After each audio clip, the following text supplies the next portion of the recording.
I am Daniel Lucas, and welcome to Book 101. Book 101 is all about the books that I read for the last 40 years. And today, I have a special guest. He is the author of the Three Kingdoms Chronicles series, and of course, the new novel Undead Samurai. No other than Mr. Baptiste Pinson Wu.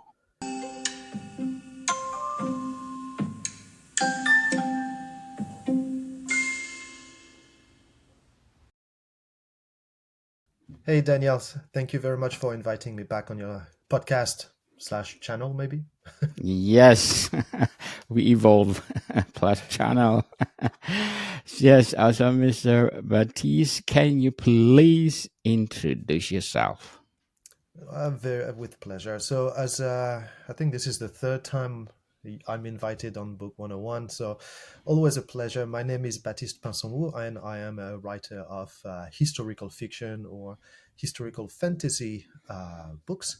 And so far, my books are related to East Asian cultures. So I have published three books in the Three Kingdoms Chronicles series, which is a series set in second and third century China. And I have just released about 2 weeks ago now a historical fantasy slash horror novel called Undead Samurai, which is set in early 17th century Japan. And this one, yeah, it's not as historically accurate because there are zombies in it. So, as you can guess, it's not authentic story. Oh, yes. So before we go on to your new novel, let's do the recap of your Three Kingdoms Chronicles. Let's start with the Yellow Revolt or Yellow Sky Revolt. Yeah. So, Yellow Scab Revolt was my first published novel. It came out a year and 3, 4 months ago, maybe. And is the introduction to a series following the events of the Three Kingdoms period, or preceding the Three Kingdoms period of China. So, for people who don't know, the Three Kingdoms is the name of a period of third century China, and it was probably one of the bloodiest civil war in human history. Now, of course, it didn't happen out of nowhere. So, Yellow Sky Revolt, then Heroes of Chaos, then the following books really discuss what happened before this split of China into three different states. So, really, and Yellow Sky Revolt is focusing on a peasant rebellion, a peasant, maybe we can even say religious rebellion that shook China in 184. And we follow up. Wow. So, in order to Yes. do this, we see this rebellion through the eyes of a child who's being swept into the rebellion despite himself because he's only 7 years old as it begins. Yes, indeed. So let's go to the number two series, Heroes of Chaos. Yep. So in Heroes of Chaos, so we follow the same character. His name is Liao Chun, and he's now about. I think at the beginning of the book, he's 12 or 13. My apologies, forgot exactly how old is my character.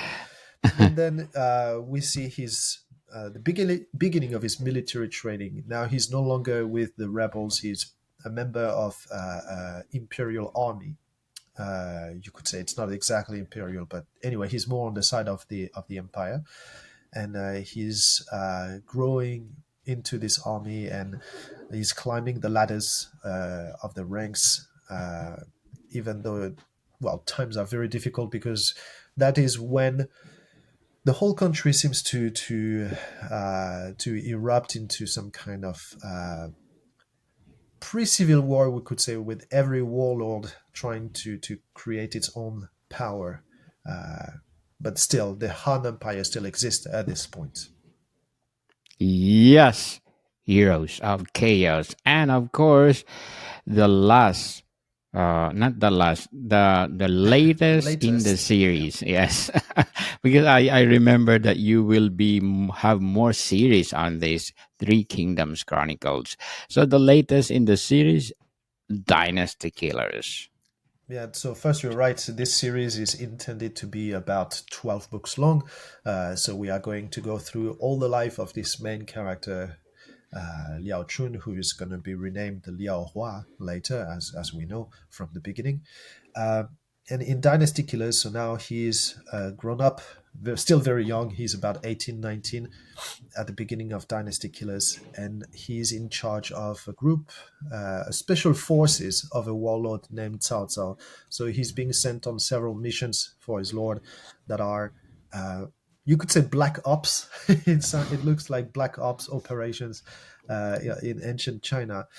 But as those missions go, he starts to really dislike the methods of his lord, and he starts to wonder if maybe there is another path for him to grow in this world, to leave a mark in this world that doesn't revolve around assassination and violence and these kind of things.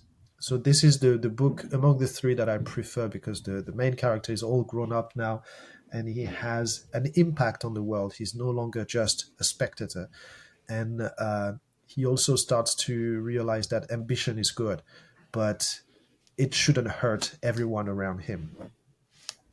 Yes. Interesting, Mr. Baptiste. So, if you have 12 series on the Three Kingdoms of Chronicles, so I mean to say you have a lot of books to promote on Book 101. Absolutely. Yes. So, but before we go on, I want to shout out to the people listening, of course, in Japan. Japan people, thank you so much for supporting this podcast, because according to my analytics, I got 56% audience share in Tokyo, Aoishi at 24, Miyazaki at 4%, Gifu at 2%, Nara at 2%, Wakayama at 2%, Hoyago at 2%, Kimomoto at 2%, and a lot more. Thank you so much, Japan, or arigato gozaimasu for supporting this podcast, because this podcast is created and empower writers all over the world like Mr. Baptiste Pinson Wu. So, Mr. Baptiste, let's talk about your latest book. How did you craft it?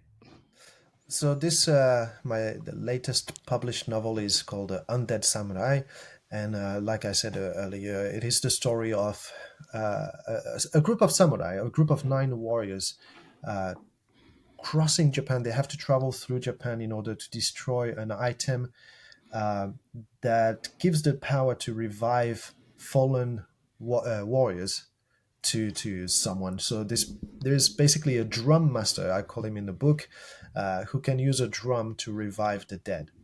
And he doesn't intend to use this power for good purpose, as you can imagine. So nine warriors that don't really know each other to begin with are being gathered and sent on this mission. So it's really a mix of Seven Samurai and The Walking Dead, if you want. It's a good way to summarize it, I think. And so I think I always wanted to write stories about zombies. I think zombies are a very good asset in a book. They can make a really funny or interesting series or novel. And but I didn't know in what setting I wanted to use them. And I don't know why I came up with I decided to use them in a samurai setting. I think it's just because I live in Japan, and I wanted to write something that's close to me for once, so I could just look outside the window and okay, what kind of forest do I see? What kind of mountain, temples, etc. And I wanted something that wasn't as heavy in terms of research, historical research. The Three Kingdoms Chronicles require a lot of research. Undead Samurai, I wanted to use what I knew already of Japan. Of course, I had to do some research, but not as much. And I just wanted to have fun writing something a bit silly, but very personal too. So, Mr. Baptiste, Undead Samurai, is this a series, a trilogy, or quartet?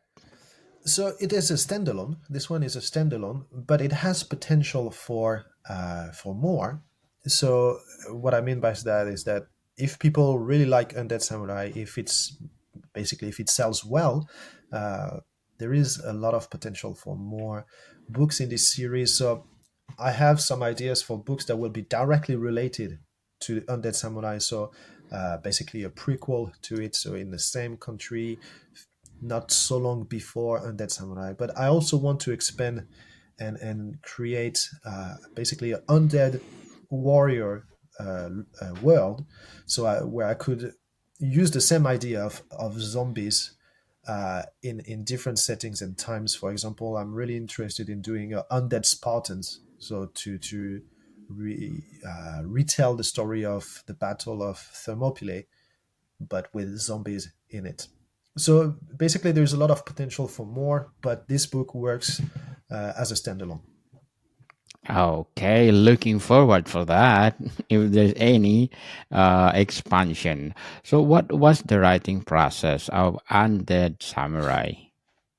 I think I spent it was quite fast. I think the writing took me about 3 weeks for the first draft, maybe a bit under 3 weeks. I forgot.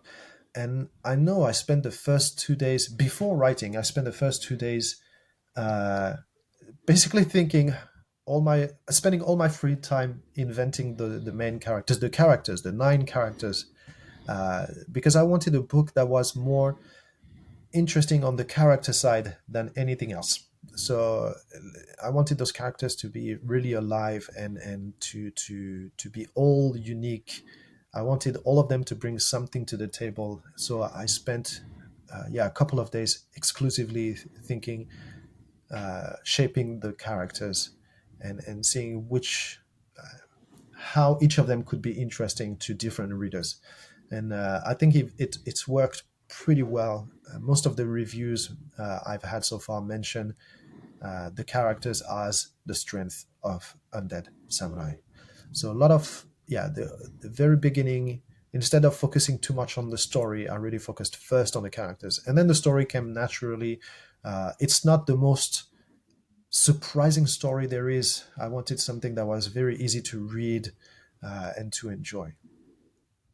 So, what challenges you face when you're writing Undead Samurai? Challenges. I don't know. This one came so naturally.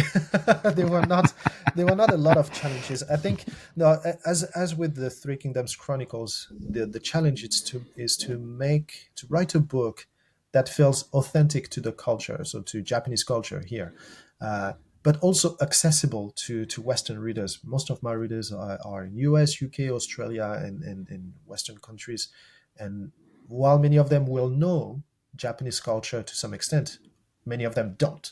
So I wanted to write a book that could be enjoyed by both people who know Japan and people who don't know anything about Japan. So it's always a challenge of balancing between putting too much vocabulary, for example, and not enough. So, well, that's just an example, but yeah, I think that was the only big challenge here. Yes. So, Mr. Baptiste, how did you come up with the title of your latest novel, Undead Samurai? This one is so how to say this, uh, quite easy, to be honest. I think I wanted to a title that speaks for itself. You see the title Undead Samurai, you know exactly what you're gonna get, and the point was to make it very easy for readers to pick this book. So if you like samurai, you will love it. If you like Japanese history in general, you will love it. If you love zombies, there's a big chance you'll like this one too. So, no, I think the title came very fast. And at first, I knew that if I created a series, it would be the Undead Warriors series. And each title is going to be Undead Samurai, Undead Spartans, Undead Pirates, maybe. So that's how it's going to go. Yes. So, can you describe the main characters or themes in the Undead Samurai Yep. that So readers can look forward to? Absolutely. So the story is set in 1625 exactly, and this is a few years after a very brutal time of Japan. So Japan was in a civil war. I feel like there's a theme here, but it was in a civil war until 1620, really. Even though the last 20 years were fairly more quiet, but the war itself stopped really in 1620. So it's set 5 years after. So Japan is still fragile. It's still recovering from decades of fighting with itself and with neighbors too. And the main character is called, simply called Alonin. So that's a master. It's just a title for masterless samurai. And he's a samurai who doesn't have a master and roams the land, as did hundreds or thousands of them back then. Uh, Basically, they went from being used by warlords to having nothing to do, and that's his case. He's poor, he's downtrodden, he's lost pretty much all his possessions except his katana, and he's also a master of Yaido, so that's the art of drawing the sword and cutting it at the same time. And basically, he doesn't have much to do, and he's still looking for a reason to live or some some honor in his life. And then he hears about this contest being organized by a young daimyo, uh, and with a contest for samurai, for warriors. So he decides to join. And then, upon joining this contest, he realizes it's more than just a contest. It's actually a selection to a group of 10 warriors. At first, it's supposed to be 10 warriors, and but there is a lot of mysteries. They don't know why there is this selection. They don't know what is the prize. It sounds too good to be true. And then when the 9 warriors who win this contest are being gathered, they realize actually there is a mission after this, and the point is to save Japan from a necromantic curse. So Ronin is like this mid 30s. So this character in his mid 30s who is looking for a reason to live. He's amazingly skilled, and now he has to fight to save Japan from zombies. I would say he's the main character, but he's not the central character per se. Or maybe that's the opposite. He's kind of the central character, but he's not the main character. All the 9 characters have their chance to shine. They all have chapters dedicated to them, and some we have some flashes into their lives before what made them join this contest and all of it. So yeah. Oh, sounds interesting, Mr. Baptiste. And the samurai, what do you hope readers will take away from the book after they finish reading it? Well, I really hope each reader will connect with at least one character very strongly. I feel like there is really a character for every person, every reader, and it's been very interesting to see reviews coming up since for the past 3 or 4 months, because I've sent a lot of advanced review copies, and everyone comes back telling me which character they loved, and there is a majority. There is a definite winner here. There is a character that seems to win a lot of fans, to gain a lot of fans, but some others too, right? And I love to see the reaction people get from such or such scene. So I think there's a lot of excitement as the story goes, and it's like readers start this book and the prologue is apparently very strong, so people like the prologue, and then the tension keeps going up and up and up until the end.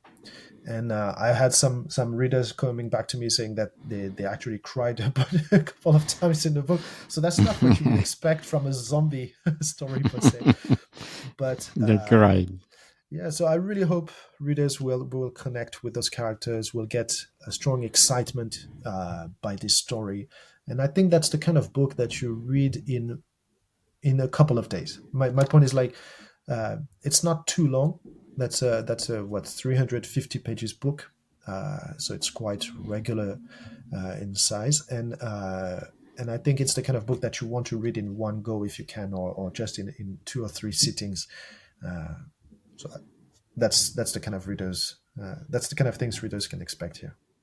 It's actually. Yes, definitely. Were there any particular authors or books that influence your writing style or content while you're writing Undead Samurai?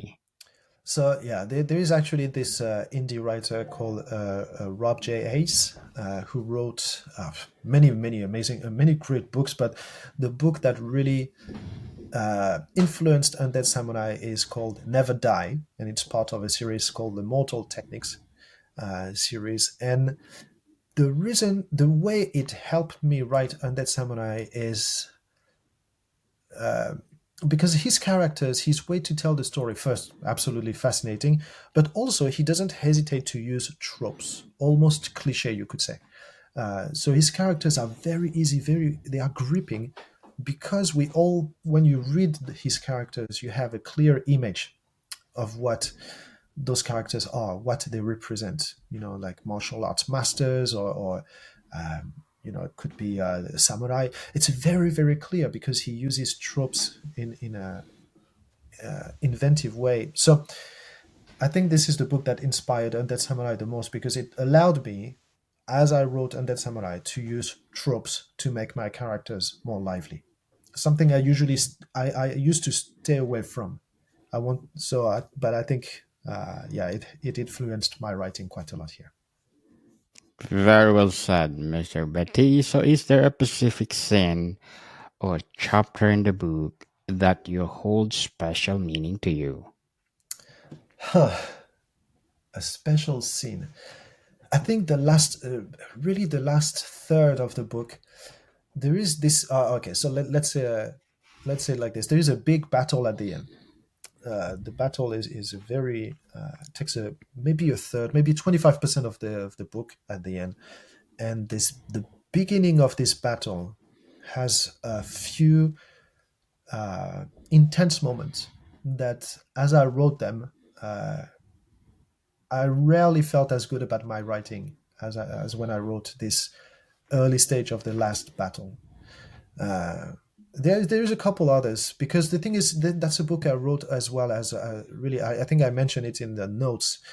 I wrote Undead Samurai as a love letter to Japan, and some of the places included in Undead Samurai are places that I love myself. The first chapter happens in a place called Jokoji, so a temple in Aichi, um, which is my favorite temple in Japan. Then they go, just after, they go to Gifu Castle. So it's a famous castle in Japan. Not the most famous, it's rather small, but I've loved this castle and the location. So locations are very important to me in this book, personally, but a particular scene, yeah, that would be the early stage of the last battle. Yes, indeed. But before we go on, Mr. Baptiste, I'm inviting you to please do visit our officially website of Food 101, www.food101.ca, and you're gonna learn a lot about culinary aspect to make your food delicious. And please do listen to our my other podcast, Food 101, our fourth season with Chef Alessandro, one of the best executive chef and one of five-star restaurant in downtown Toronto. So please do listen to our latest episode. We talk about Osabuco and Polenta. Plus, our books are out, not only one, but 13 volumes, people. Book 101, Volume 1, Basics until 13 is only the books that you need. How to create a delicious food. Available on Amazon and leading online bookstores worldwide. So, Mr. Baptiste, what do you think your book stands out in its genre or category? Yeah.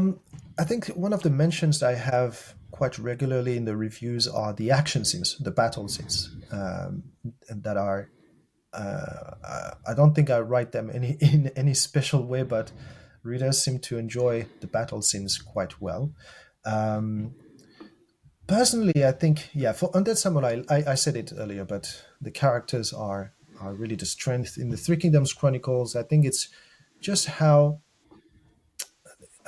maybe easy, I want to say, it is to get into a stories set in a culture that people don't actually know so much about. in general. I hope that's what they will get from this book, is that they learn a lot about Chinese culture and Chinese history without prior knowledge of it. So now in all my books, I try to put to balance action and dialogues and descriptions. Though I must admit, I'm not the biggest fan of heavy descriptions. So don't expect me to describe every square inch of their attire or the buildings or these kind of things. So I think that's what stands out: the action scenes, the characters, and I think dialogues are getting better and better. Yes, for sure.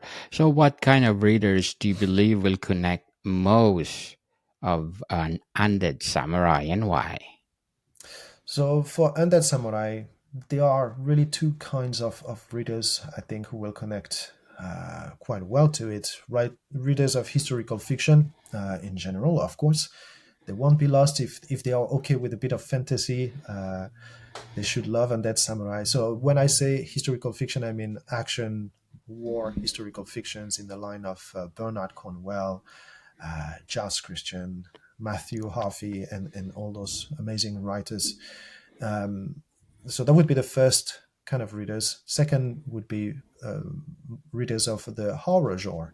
Now, it's not as uh, heavy horror as other books that trades with zombies and other creatures, but I still implemented enough horror to please them, I hope. As long as they are okay with a bit of action, I think they should like it. So if you like the characters of Michonne in The Walking Dead, you will probably like Dead Samurai as well. Yes, for sure. So, what advice would you give to aspiring authors who are looking to embark on their own writing journey? Well, I mean, there's so many uh, tips that could be given here. I think the first one is always the same. It's just start writing. Don't expect too much out of yourself from your first draft of your first book. There is a big chance your first book is not the one you will publish. Yellow Sky Revolt was the seventh book I wrote. So I wrote six books before I felt okay publishing one of them. And writing your first book or writing again and again will teach you more than you might learn from reading books on the writing crafts or watching YouTube videos or all of this. Of course, all of this is good. You need to read those books, you need to watch those videos, but writing is going to teach you more about yourself and about your style than anything else. So just keep writing. Yes, keep writing. I stop procrastinating, people. Go for it. Who knows? You are one of the best in the making, like Mr. Baptiste Pinson Wu. Yes. So, how has your perspective as an author evolved since the publication of all your books? Perspective. Um, I think it's a one thing that changed a lot is the amount of time I expected to spend on writing versus promoting, editing, and all of this. I'm quite lucky in the way that I write really fast. And I know I can write a first draft in 2 weeks, 3 weeks, 1 month, uh, and still enjoy the process. And on promoting those books is well, the more time it is needed for the promotion. Editing is the same. I spend more and more time on editing. So that's a big change on the how I pictured the life of a writer. And yeah, I think that would be the biggest change, I would say. Yes, very well said, Mr. Baptiste. So, can you share any interesting anecdotes or behind the scenes stories related the book's creation of Undead Samurai?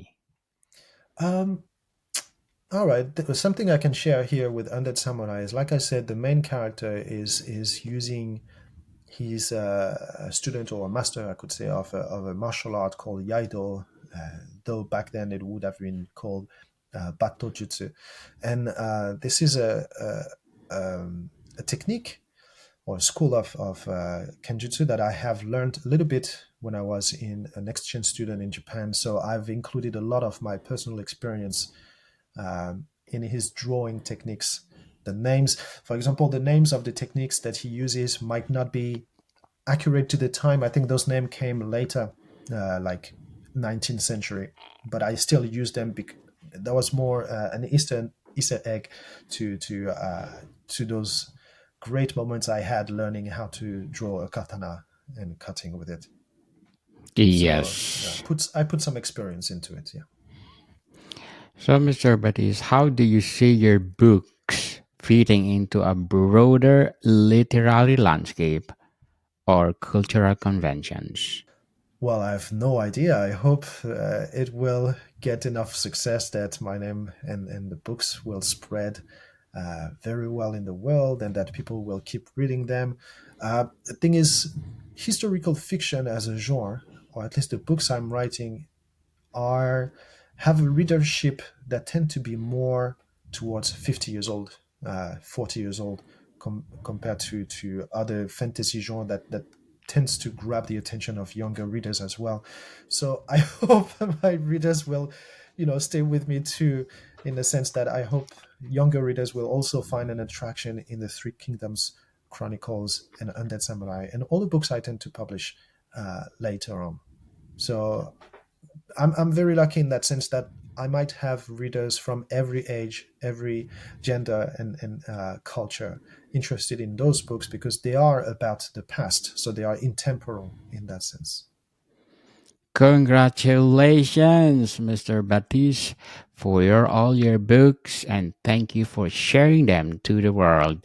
And one of your avid fan is Mr. Cody Engdahl, one of my guests on Book 101. He's my guest last yesterday.